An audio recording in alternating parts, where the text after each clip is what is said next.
Our show is The Voice of Reason, and I am your presenter, Angelique.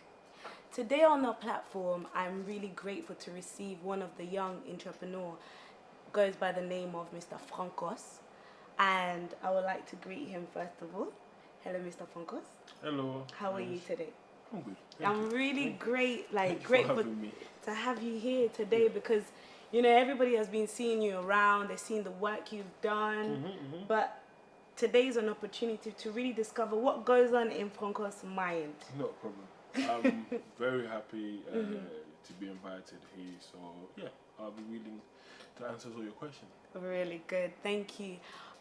Before we even start, we would like to congratulate Mr. Frankos for becoming a new father to a baby boy.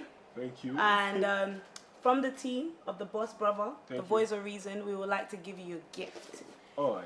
I wasn't expecting this. Oh. And here you go. Thank you very much. Thank you to the Boss Brother team, and thank you to the Voice of Reason for this. Yeah. I wasn't expecting this. Of course. Welcome to the fatherhood. Welcome to parenthood. It's difficult, but it's an enjoyable ride. Yeah, thank you very much. No problem. Yeah. So, I'll call you Ya Frankos because we're Congolese. We say Ya as a sign of respect. So, can you give us a little background about yourself, like where you come from, family-wise? My name is François Tshimpuki. I was born in Kinshasa, in Congo, Clinic Nalema. My parents are originally from the Kasai Oriental, Mbujimai, but they grew up in Lubumbashi. So they were born and raised in Lubumbashi because the parent came from Mbujimai, Lubumbashi. So my parents spoke Swahili and Chiluba and French at the same time. And they came to Kinshasa, I think, around the 1980s to settle, and that's when I was born. And from there, I went to school in Kinshasa, studied at College Boboto. And from College Boboto, when I reached, I think it was secondary school, they call it troisième CEU. I don't know what troisième CEU is here, but it's secondary school, I think, when you getting ready to go to college. Yeah, I think year 11, basically. Year 11, I think. Year 10, year 11. Year 11, I'll say year 11. Yeah. That's when I left the Congo to come to the UK. So I arrived at the UK at the end of 1999. So I've been in the UK for almost 1999 till now. You say? Yeah, about 18 years. About 18 years in the UK. I've been living in the UK. So I arrived in the UK in the 1999, leading to 2000. I was a young man. So I was a young man like any other young man. I ended up with a wrong group of peers. You know, when you come to a new country and you want to integrate society, learn English, and become part of society, I ended up with a different group of peers who sort of influenced me. In a negative way. I started to do negative activities. What kind of negative activities? I wasn't intended to do. We were doing things like robbery, you know, when I was young. Yeah, which is really, you know, surprise. Yes, we were doing things like robbery. We used to rob cars, steal people's phone, things like that. Because at the time when we were growing up in Barking and Dagenham, racism was still tense. Yeah. So I was attacked. I got into these things out of retaliation, I'll say. I was attacked by skinheads. We went to a farm fair and one black boy went to do something, and then when they came, because to them all black people look the same, and I ended up being attacked. And from then I felt a hunger inside me, and I wanted to, you know, get some sort of vengeance, and I went to Dagenham and beat up one white boy. Took his phone and then went home. So yeah, of course can fight. So went home, and then from there the police came to my friend's house. They arrested both of us. And we went court. Luckily, the parents of that young white man ended up dropping the case because they ended up getting the phone back and stuff. So they ended up dropping the case. He didn't go any further. And the second time, I think we were in a stolen car. We were driving around London. I was very, very, very bad boy. Driving around. So were you a leader in your I was sort of there was other leader, but I was sort So of a were you leader. the one that always comes up with the bad I wasn't coming up idea? with the bad ideas, because this is all explained to you how it sort of works. I was raised as a Catholic in Congo, Okay. and I had strong values and principles. Okay. You know, we used to go to church every Sunday, we were baptized, all the rituals that Catholic Church That it does. was needed. So it was instilled in me. So I had good foundation, and I think that foundation, that's the one that so helped me later on when I came back to the right path. So going back to the story, we were doing bad activities, and at the same time when I was doing that, I had my siblings that were back home calling me, telling me, they used to put them on the phone on purpose to make me feel guilty. Like, you were sent there to study, or what are you doing wrong things for? So were this your older brothers or No, my younger ones. Your younger Yeah. ones. So are you the Imagine, eldest? no, I got an older brother. I got two older brother and one older sister, so I'm the fourth. Okay. Fourth year. So imagine having your siblings calling you, telling you, It used to hurt. It used to hurt my feelings, and I kept doing bad activities, coming home late. My uncle wanted to beat me and things like that. And then slowly, I decided, because it started to hurt my family, and I was like, this is not me. You know, I wasn't meant to do this. You know, I decided, no, I have to stop. I stopped. I put everything aside, and I said, let me focus and try and get myself on the right path. At that time, I was still at college, and I decided to look for a job. It took me a year literally. I'd done my CV. I was going around looking for a job. It took me a year, and I ended up finding a job at JD Sports. What age were you at that time? I remember I was around, about 17, 16, going into 17. I ended up finding a job at JD Sports. At the same time, I was working, even though I was still hanging out with my friends, but I wasn't engaging. But were you not studying at that time? I was at college. Okay, what were you studying? When I came, I was doing BTech, National Sports and Science. So when I came at first, because I couldn't find any space for me at school, they put me into college. I did the first. I did ISO, English, and maths and stuff. So just to get test you, my levels a and foundation. stuff. And then from there, I did the BTech thing. First diploma, then I went to the national, and then after that, I went uni. So I was at college, and at the same time, I ended up finding work, and I started work at JD. And I was still having my friends coming at my workplace. These guys, they'll go and do robberies. They'll go and do all this credit card scamming and everything. And they'll have a lot of money. They'll have a lot of money, and they'll come to my shop. They'll be showing me, oh, this is how much we're making. You're here working for, I think at the time I was getting £4.50 an hour. You were here earning £4.50 an hour, and we're making big money, bruv. Come on, leave this. Because at the time I was getting gym as well, so I was big. Like, you're a big man, you can come just get them in a headlock and you get the money. So they were encouraging you. They were encouraging me into going back into bad things. Because at the time, I think after going into my first year, after 16, 17, I was getting into my 18, I think. They came back, because I was still at JD, because I'd done a few years at JD. So they came back telling me all this stuff, trying to encourage me to get back into that lifestyle. And I was just like, no. You know, I was saying to myself, no, I need to focus, I need to do what's right. And they kept doing it, they kept doing the lifestyle. And I ended up going to university. And after, I took a gap year after college. And then during that gap year, I worked full time at JD. And that was the most tempting year, because I was working hard, and I think I was earning about $290 a week at JD. Wow. So a month, it was about £1,000, something like that a month. So they were earning that a day. You know, they can make £1,000 a day, they can make £5,000 a day. So they were coming to me, tempting me.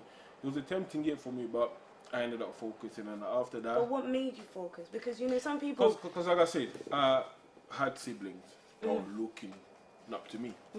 You know, and I said to myself, I couldn't keep doing what I was doing, because it was not part of my DNA. You understand?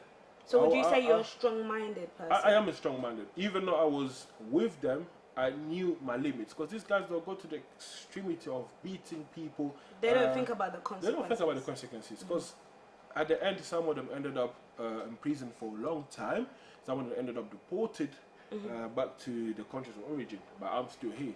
So the values, that's what I always say is values and principles are very important when you're raising a child. When I was being raised, my parents instilled values and principles in me. And those values and principles stayed with me. And I believe 110% those that the things that saved me, that got me back Out into the right of path. that. Yeah, because I started to question myself if what I was doing was right. Was I representing my family in the right way? You know, and So you had that family value. That's it. So would I like my young sibling To do the same to thing do the that same you're doing. thing? So all this questioning and stuff so led to me coming away from. I went uni, finished university. I think when I was doing uni, I think I went in Belgium as well, where I spent about 8 months, and then coming back. But I told you that story. I came back. I found another job as a youth worker, because before that I was doing some voluntary work in the community where I was living. Yeah. Because I had with my sport, BTEC sport and science thing, I had a coaching badge. So what I used to do every Wednesday, I'll gather young people around the estate in terms of giving back, or I just coach them on how to play football. But and stuff. how Organize competitions and stuff. But how did you get this kind of like motivation and these ideas? Was there no one like near you or side of you to guide you and to show you go into this area and go into that? I would say it was quite difficult because you know when you growing up as an African kid, first of all, most of our parents do work. Yeah. Parents go to work, come back late, they don't have any time to talk to you or even find out how your day went. The next morning they do the same thing.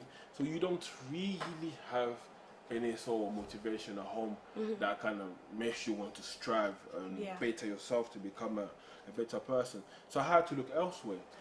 What happened is, this is when I went to Belgium because I was sick, I wasn't well, I went to treat myself. I came back. When I came back, a friend of mine invited me to a seminar, a business seminar. It was a networking event. Even though it was a scam thing that they were trying to do to us, trying to take our money, run with it. But during that, I didn't invest on so network marketing thing.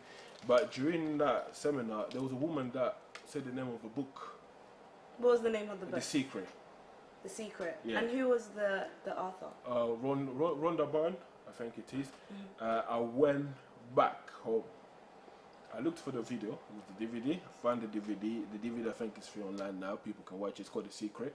I watched it and I looked for the book as well. Even I didn't get to read the book, but the essential part of the book, the understanding of it, I got it from the movie, which tells you you become what you think about, or you become your thoughts.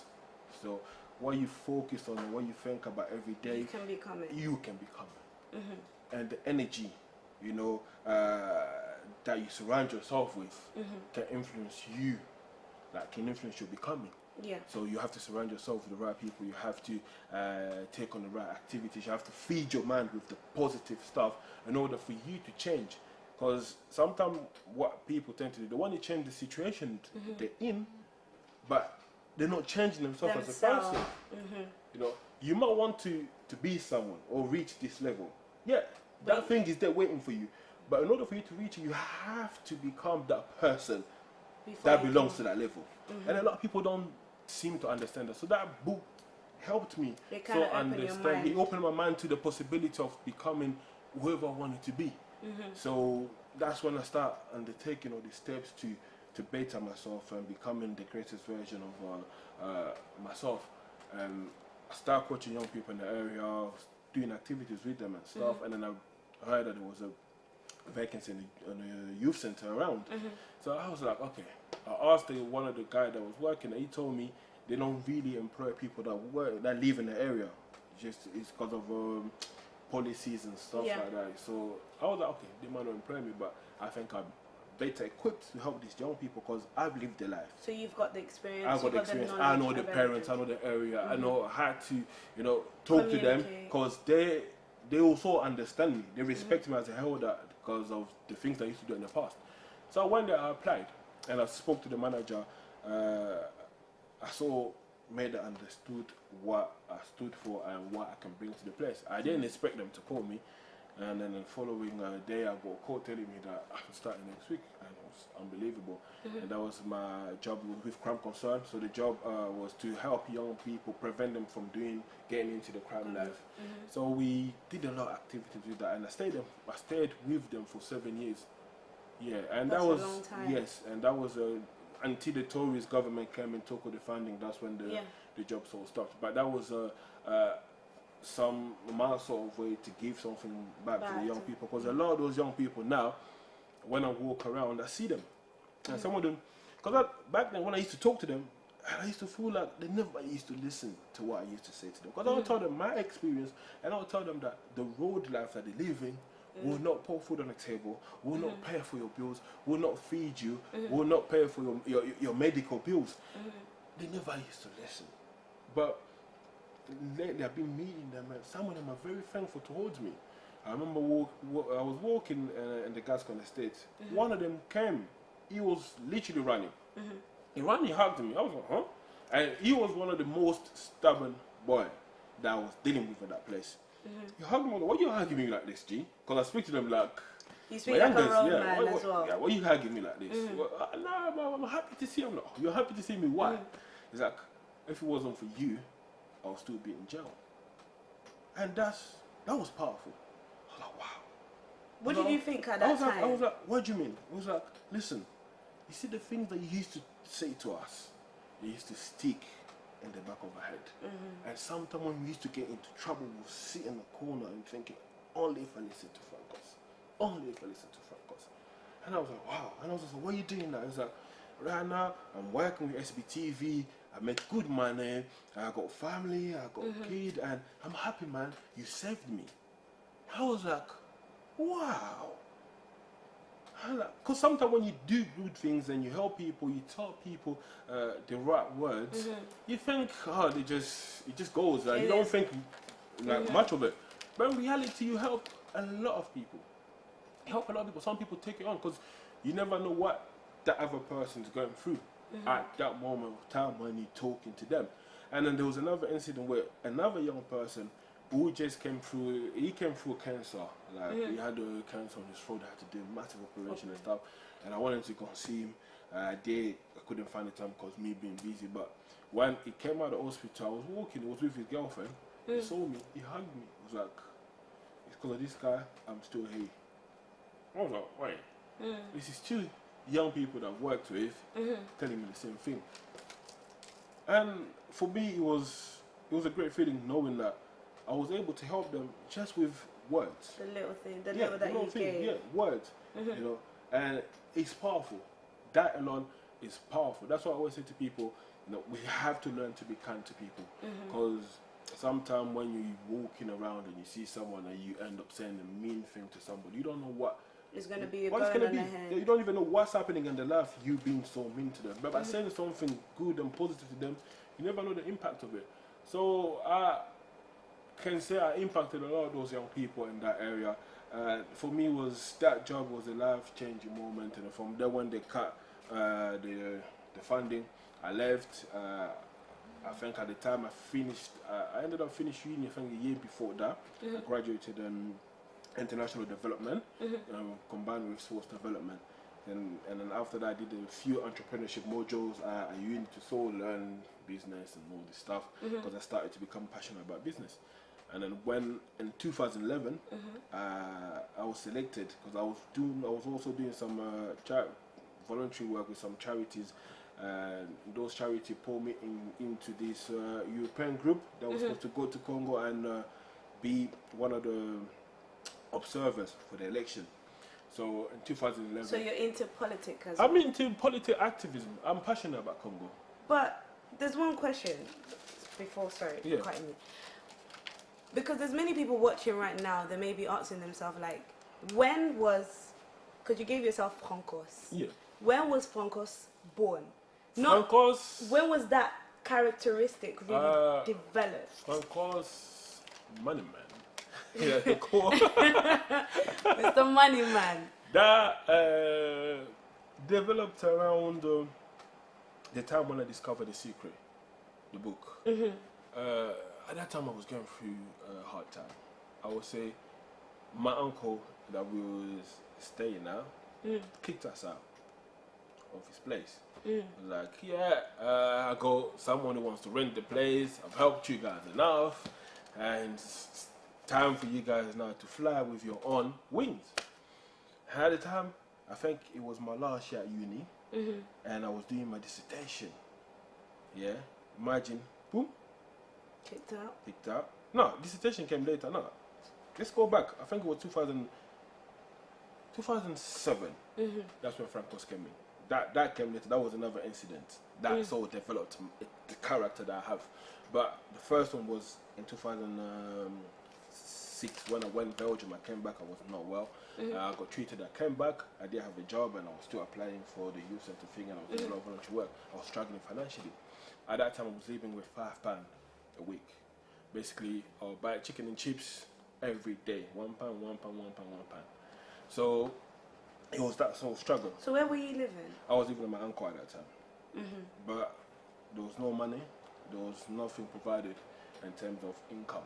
And I didn't want to go back to the job seekers claim anymore. Because before that I was claiming and they were giving me, I think it was £82 every 2 weeks at the time. So and I didn't want to go back in because when I read The Secret, it kind of told me that you could change your life, you have the power to do this. So I didn't want to go back there.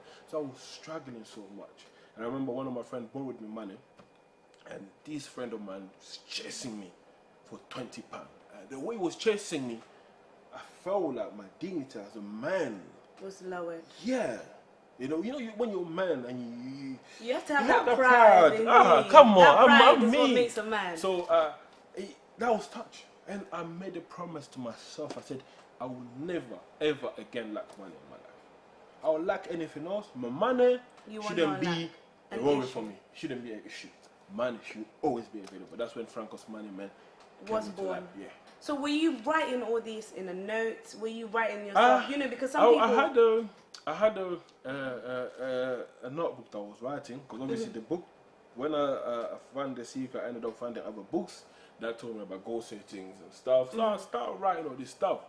You know, funny thing is, when I was moving houses here last year, I ended up finding one of the notes that I wrote, I think it was in 2007 or 2008. Trust me, my heart was aching. Because I found certain goals in that paper that I did not reach. Imagine. But you've reached something because I've done some stuff, but it's like, I'm a dreamer. You don't understand. I believe in making impossible happen. And sometimes what's difficult is not having the resources and the human resources and the money to make those things happen, and it makes everything difficult. And maybe the surrounding, the people that are around me, they don't understand my mind, what I'm tuned in, so it makes it difficult for you to reach certain things. Because I have huge goals, I don't have small goals. Some of the stuff I've done, I don't even think I have yet to accomplish anything. Like literally, I haven't even reached a quarter. Do you understand? So that list must be long. It's not even long. It's just this big dream that I have a dream. My biggest dream is to create employment in Congo. Even though I'm doing it through Voice of Congo way, we're providing employment to 7 people. At the moment, I got 7 people working for Voice of Congo in Congo. There was 8 of them. We just got rid of one because obviously she wasn't productive enough. Now there's 7 of them, and through that alone, I'm sort of doing the big aim that I have on a smaller scale.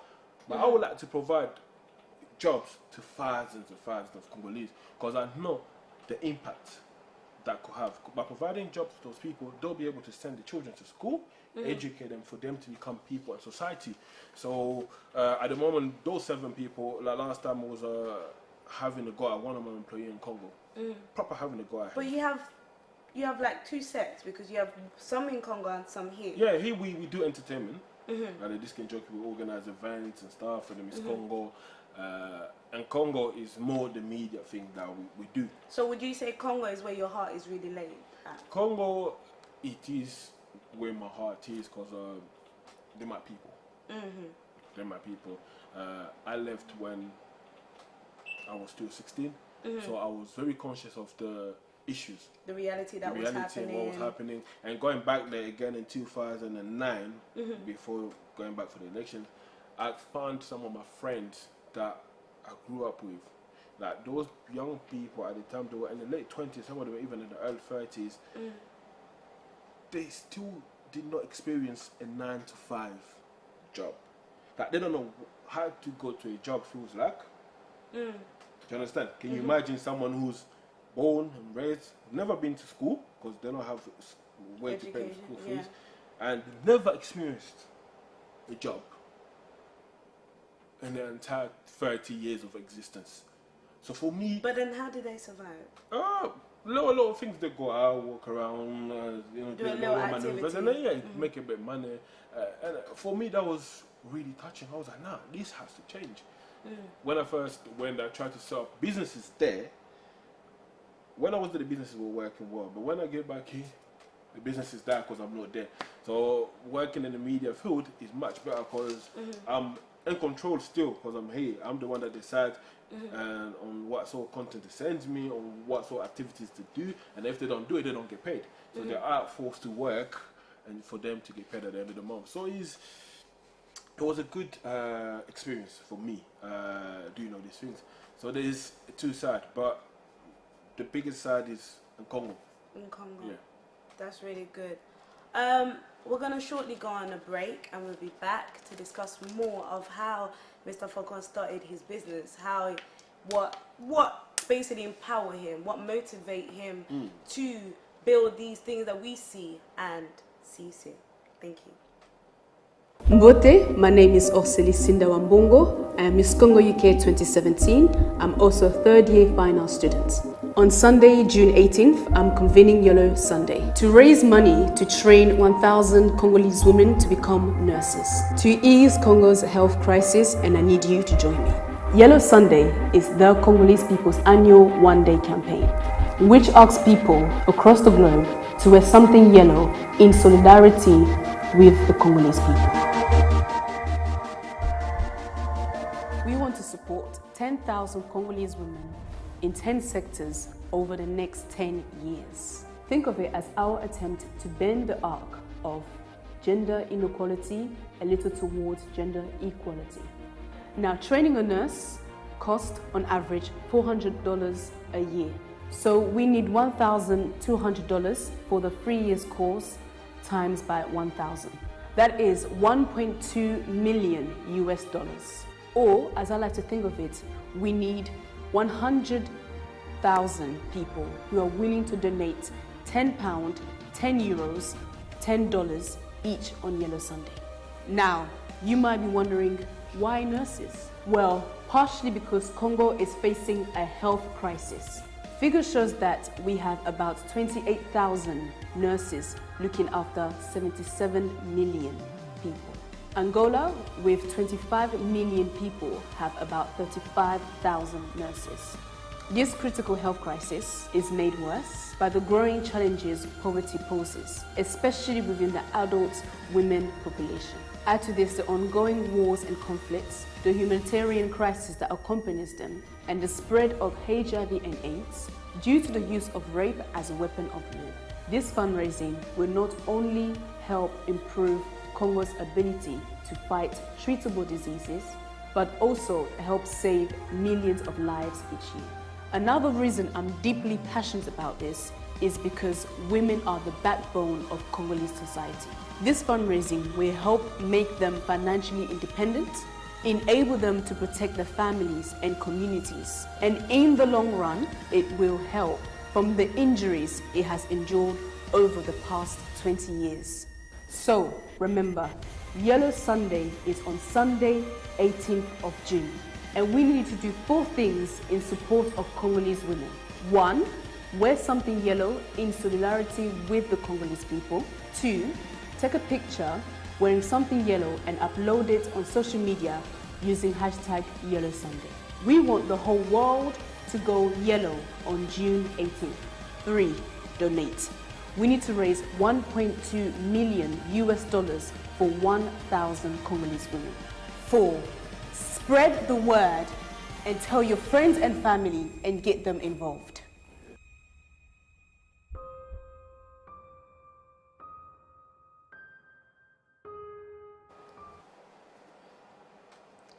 Welcome back to the Voice of Reasons.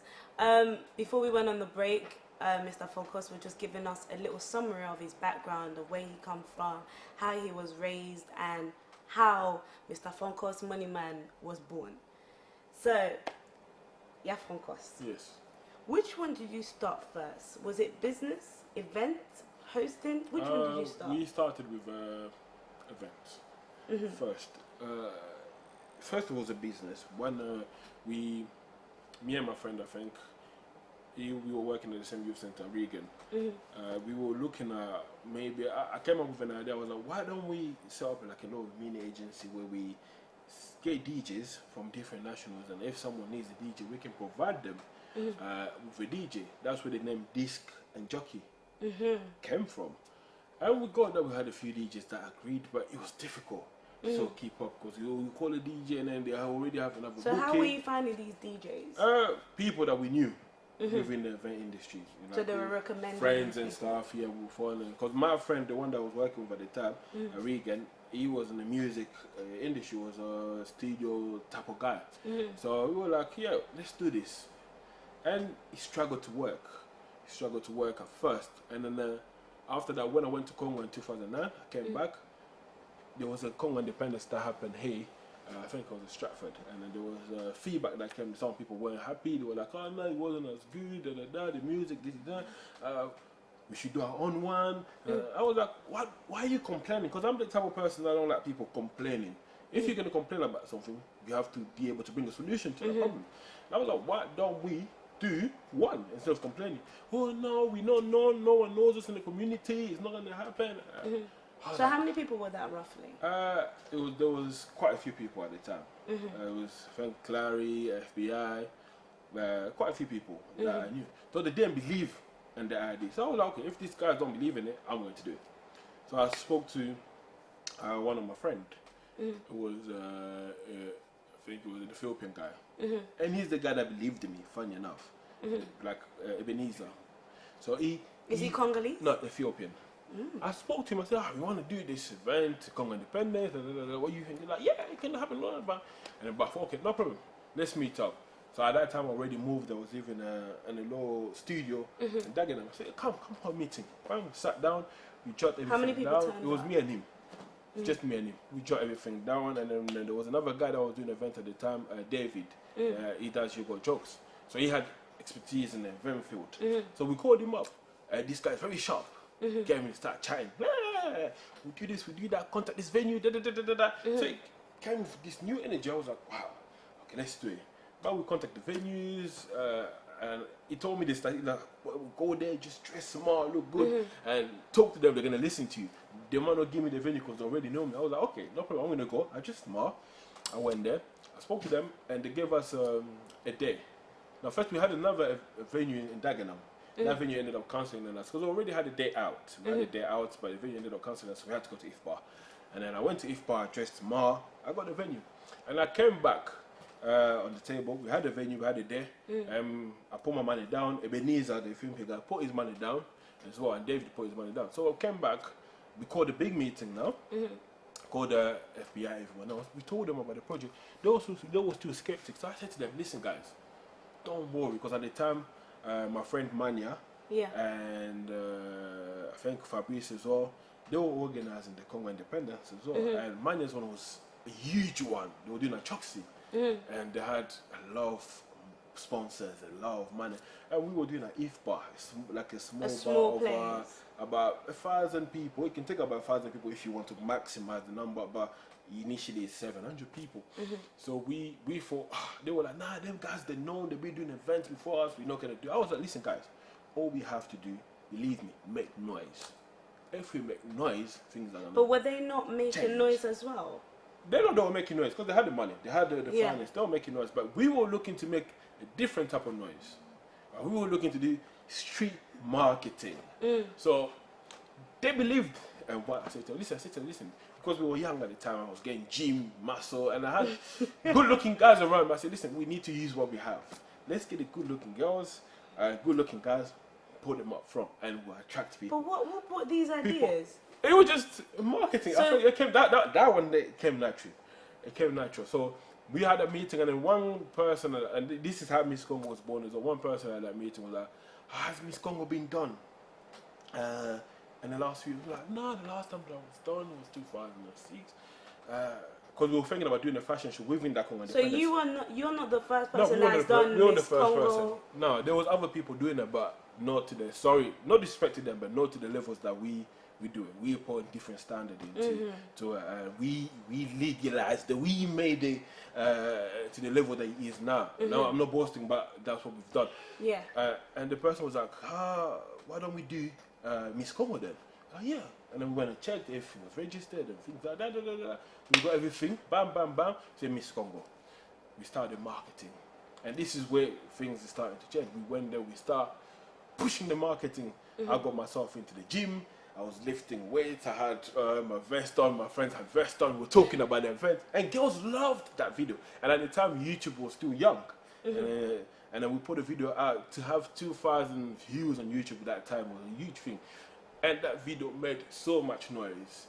And then we got the girls from the Miss Congo. They came and we filmed them. We put it out. Made noise. How long did the procedure take? The procedure it took about 3 months.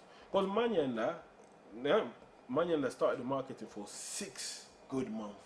We came in and we started making noise, and then they didn't like it. And then I think they sent someone who used Lashik, his mom's Facebook page, to write on her page. We lost it. We're like, why can they come on our event page? Right like that. And we attacked back. And it was funny because we were still young. Lashik was young. And Lashik had a lot of energy. Maya had a lot of energy. We attacked them back. So they called us for a meeting. We went to a meeting now. Manya was sitting there. Smokey's brother, I forgot his name, Eric. He was sitting there. You know, we walked in, see all these people suited up. We came in with our jeans and everything else. These guys are trying to influence us here. We're not going to be scared. Come on.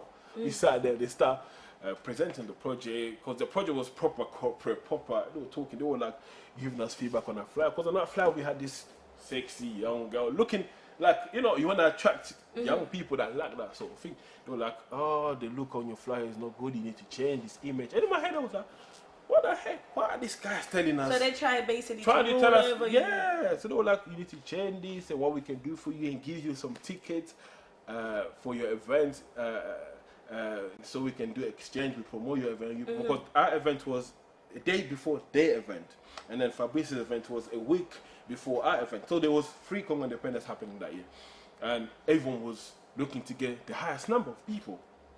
So we were like, and they were like, at that meeting, they were like, listen, you guys, your event will be like a pre-event. What they say, the pre-event to our event. I was like, in my head. They want to put you guys at the back. You guys like, what? They're lowering you. Yeah. So we sort of had some sort of agreement on cross promotion. They promote stuff, we promote the stuff. But that never, we left that meeting. When I left that meeting in my head, I was like, these guys are trying to mock us, man. What do you think? We're going to do our thing, about. And that cross promotion thing never worked. And then kept the promotion, kept being aggressive with our promotion, properly strong promotion. And then the last 2 weeks of those events came. Fabrice's event happened. I think there was a minor incident that happened there. He didn't really get the turnout that he expected. There wasn't that much turnout. And our event came. Our event was a Friday, and then the next day was supposed to be Manuel's event. Our event, we had pack house, full house. I mean, it was, we sold ticket. Because it was just, the buzz that we created was just huge. The marketing was what you call guerrilla marketing. That's what we did. It was huge. Like, we sold out. So you had a strong team that was strong in promotion. Strong guys, guys that were just going out there promoting hard. And at the time, you could do a Facebook page and invite thousands. And that was how many of you in the group? Me, Mike, David, Ebenezer, FBI, Clary. Diamond? No, Diamond wasn't even there. Diamond was them and them guys came after. There was quite a few. So there was about 8 of you? Yeah. There was about 8 of us. So we did that. The event was very successful. Okay. And then the following day, I was like, I went to sleep. I was happy, innit? Because Manyan that invited them as well to come to our event so they can promote the next day event. They never came. We did that event, and the next day I went to sleep, and I woke up, and I get a text telling me Manyan's event's been cancelled. Oh, what's going on? So you thought, this is it? Not even. At first, because the competition was high. I was like, oh, why? I thought they were joking. I was like, and then to confirm it, Fabrice calls me. He's like, did you hear? Fabrice, the other one that was in Yeah. things been cancelled. I was like, I wanted to go there and see how they was going to do. Because they took a big venue, Choxy. And I knew, not being disrespectful to them, but at the time I knew they weren't going to fill up. Choxy is 3,000 people. 3,000 people venue. And that requires you to have someone like Fali on the book to close it down. Without any major artists, Choxy, Congolese community will struggle to fill up. Okay. So the event never happened, and we were the only one that had a successful event from there. And then from there we took it on. We banged out the second year we did another Miss Congo, because we combined Miss Congo and Congo Independence. We did it at the same place. And the third year for now, we can't. I sort of changed the team the second year because I wasn't really happy with some of the stuff that went on the first year. Yeah. Some of the friends that were in, they weren't really tuned into business like me. They were more interested into the girls and stuff. So I wasn't interested into that. I was interested in making money. Yeah, money at the time, but at the same time I wanted to make an impact. So sort of changed the whole team. I got people that were really, really passionate about the work. And then that's when I started changing, bringing people in. And then from there, I think the third year, that's when I thought, no, we need to take this to the next level. That's when we contacted Eddie Caddy, because we were trying to get him on the bill for the 2 previous events. He didn't want to get involved because we were a small thing, like he wasn't really sure.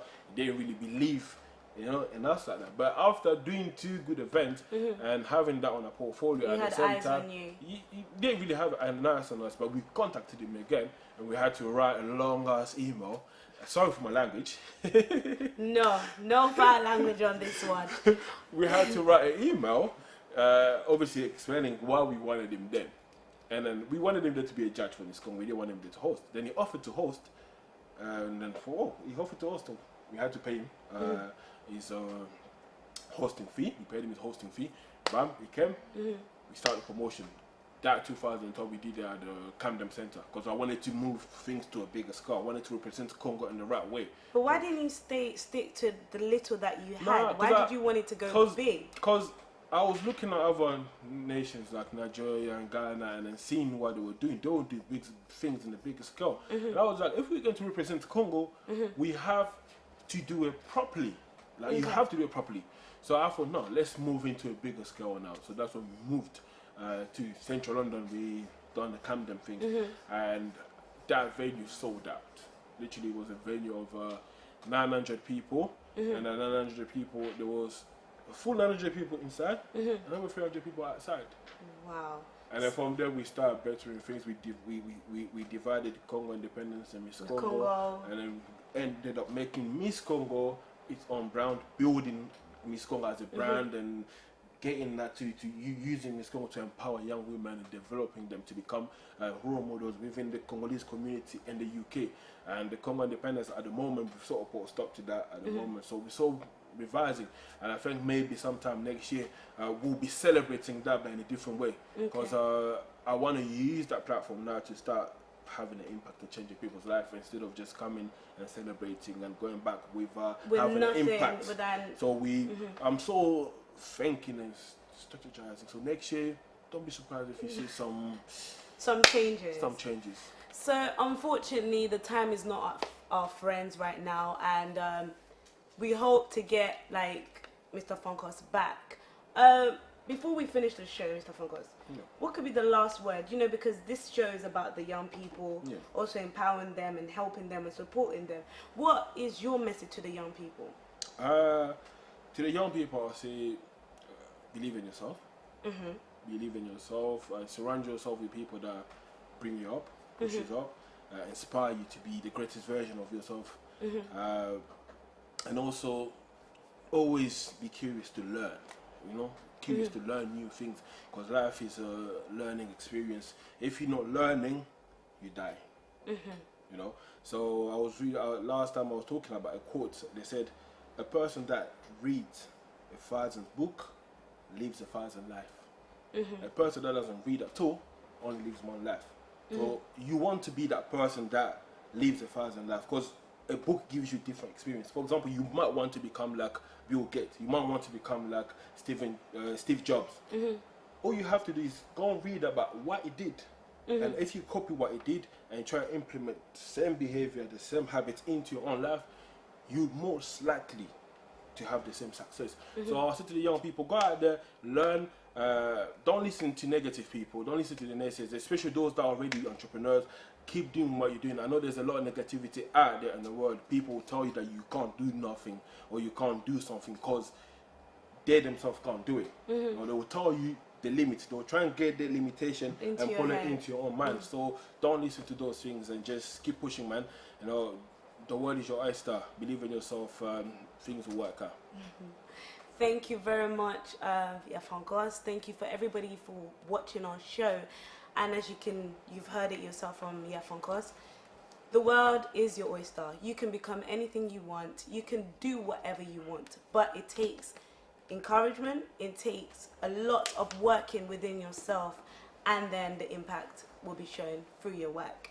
I thank for the support of Trésor et Ange and the group of Aspiring Youth Continue for supporting our show. And I thank you, the viewer, for watching, and see you all next week, Saturday at 3 p.m. Thank you. Bye-bye.